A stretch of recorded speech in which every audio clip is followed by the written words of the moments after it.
Olá, olá, Brasil! Vídeo primeiro para os membros, depois aí na terça-feira está aberto para todos vocês, terça-feira um pouquinho antes do almoço. Claro, nessa terça-feira tem vencedores e perdedores e claro, o Daniel Jones vai figurar no vencedores e perdedores. E não tô feliz com isso, não tô tipo esfregando as mãos, tipo chegou o dia. Não, porque os Colts estavam jogando tão bem.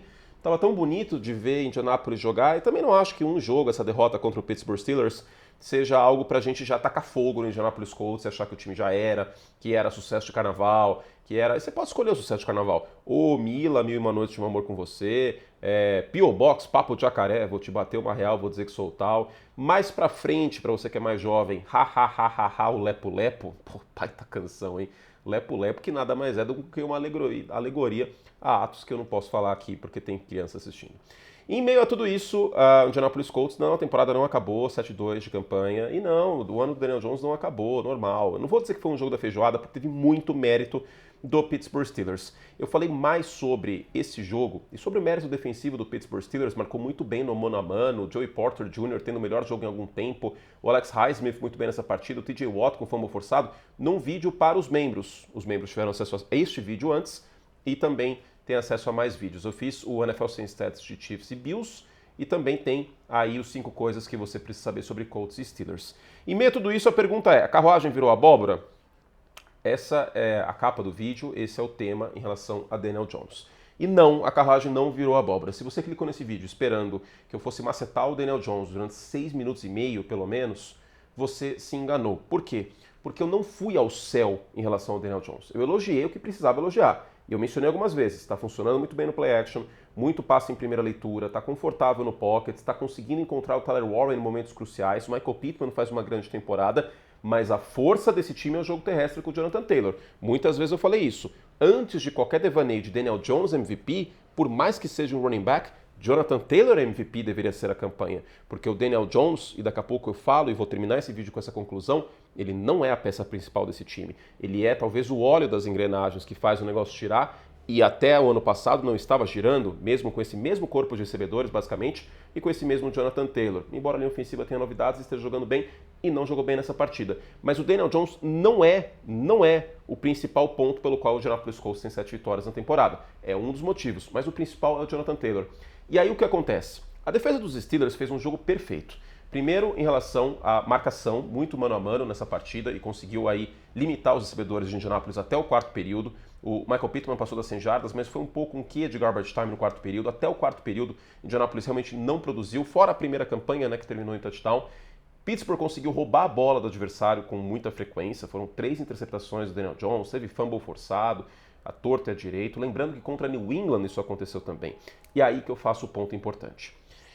Não é demérito de Pittsburgh, porque Pittsburgh teve o seu mérito roubando a bola. Mas, da mesma forma que, se não fossem os 5 turnovers dos Patriots, talvez New England tivesse vencido aquela partida contra Pittsburgh mais cedo na temporada, se não houvesse tanto turnover, talvez os Colts teriam vencido a partida também.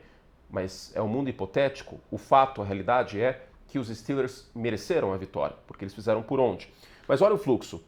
Os Colts fizeram um touchdown na primeira campanha, 7 pontos, aí depois teve fumble na linha de 38 do ataque.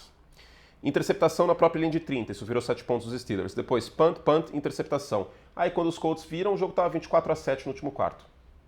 Aí o negócio morreu. Por que eu falo que, claro, o fluxo da partida foi importante, mas por que eu falo que a grande questão é o Jonathan Taylor? Primeiro, com o Jonathan Taylor jogando bem, a defesa vai ficar mais perto da linha, vai atrair a defesa mais para perto da linha de scrimmage. Isso vai abrir espaço em rotas no meio do campo, rotas rápidas, porque a defesa vai estar mais preocupada em defender o Jonathan Taylor.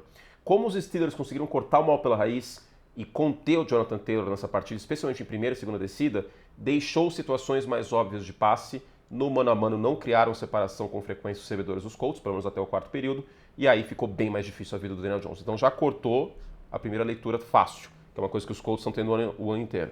Segundo ponto, mano a mano fantástico. Quando você tem um quarterback que está começando a hesitar no pocket, os recebedores não estão criando separação, e a defesa adversária está jogando bastante na marcação individual, não costuma dar bom em termos de aproveitamento de passe. Bingo. Terceiro ponto, pressão total. Os Steelers geraram situações óbvias de passe, como eu acabei de falar, e aí puderam ser mais agressivos em relação à pressão para cima do Daniel Jones. E por fim, com o jogo terrestre sem ser uma ameaça tão forte nessa partida, o play action, que foi algo muito importante para os Colts pelo sucesso nessas 7 vitórias, não foi tão bem. Para vocês terem ideia, no play action, o Daniel Jones neste momento tem 34% na temporada, 12 touchdowns, 3 interceptações e quase 8 jardas por passe. Nessa partida ele teve 3 de 9 e 23 jardas no play action. A defesa não vai acreditar que vem play action com tanta frequência, especialmente no segundo tempo, com você atrás do placar. Então, você meio que cortou o mal pela raiz. Os Colts, nessa questão toda, como se fosse uma hidra de Lerna. E os Steelers cortaram todas as cabeças do ataque do Indianapolis Colts. Mas, por fim, uma questão inata ao nosso querido Indiana Jones. O Daniel Jones, ele é um quarterback, e aí vamos para a conclusão. Ele é um quarterback, ele é um bom gestor do time. Se o time estiver correndo com a bola, com a barbaridade, ele mesmo entregando o jogo terrestre, tiver boas primeiras leituras, tiver opções no play action em profundidade, vai dar bom.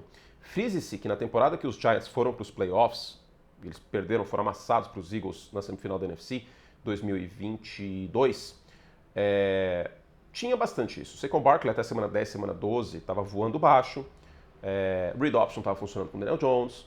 E aí a coisa começou a desandar, né? Frise-se que eu acho o elenco dos Colts melhor, tá? No ataque. Jonathan Taylor e Saquon Barkley equivalentes, mas o corpo de recebedores dos Colts é melhor do que aquele corpo de recebedores dos Giants, e a linha ofensiva é melhor também. Lembrando, foram 5 sacks nessa partida, inclusive os Colts entraram com 9 sacks sofridos no ano. E aí, o que acontece? O Daniel Jones, ele oscila de 100 a 0 muito rápido quando ele perde confiança. E é também por isso que no ano passado a coisa desandou de vez. Nos Giants ele foi cortado, foi a próprio pedido, foi para os Vikings ser reserva e tudo mais. O Daniel Jones, quando o pocket começa a colapsar, quando ele não tem a primeira leitura, ele começa a panicar, ele começa a entrar em pânico.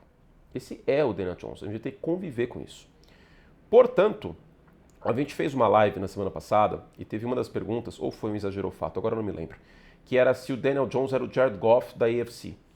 Eu acho que o Goff é muito mais quarterback, honestamente, e tem mais espaço amostral também, mais provado. Mas eu entendo da onde vem essa questão, porque o Goff, quando emperra, o negócio fica feio, né? E o Jared Goff também produz muito melhor quando existe jogo terrestre. Vide a última partida.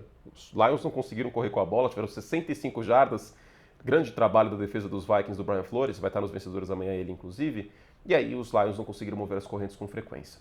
Então, o Daniel Jones este ano, ele não é um quarterback de elite, ele não é um quarterback de quase elite, ele é a famosa batata frita com queijo, bacon, sal na medida certa, um ketchup fresquinho e um copo daquele refrigerante feito com noz de cola que eu não posso tomar porque eu estou de promessa até fevereiro. E pelo mês de fevereiro você imagina qual era a minha promessa, né? E eu fiz essa promessa no meio do ano. E aí, provavelmente, minha próxima refrigerante de noz de cola, que eu estou evitando falar o nome, vai ser em São Francisco. Vamos ver. Em meio a tudo isso, não sei ainda, né? Mas tomara que seja. Em meio a tudo isso, não, a carruagem não virou abóbora. A carruagem, ela momentaneamente virou como abóbora. Mas eu não estou tão surpreso assim. Eu esperava que eventualmente fosse acontecer um jogo assim do Daniel Jones quando o jogo terrestre não funcionasse como funcionou por boa parte da temporada. Cenas dos próximos capítulos. Mas ainda acho que Indianapolis briga. Tanto pela folga da Conferência Americana, como quem sabe para surpreender. Mas para surpreender, sem o Jonathan Taylor jogando bem, vai ficar complicado. Diga-se, Indianapolis fez um bom trabalho defensivo nesse jogo. Isso precisa ser mencionado. Lato jogou muito bem. É isso, meu povo. Fizemos todo o estrago que podíamos. E o que eu vou gravar agora? Vou gravar os 5 coisas desse jogo aí, só para os membros. Para falar um pouco mais dos Steelers, já que eu falei bastante dos Colts nesse vídeo aberto. Né, Tom? Tá brincando com o Canuto. Você tá preso aqui comigo, né? Ah, estou preso. Tchau, gente. Até a próxima. Lembrando, de noite, claro, tem vencedores e perdedores.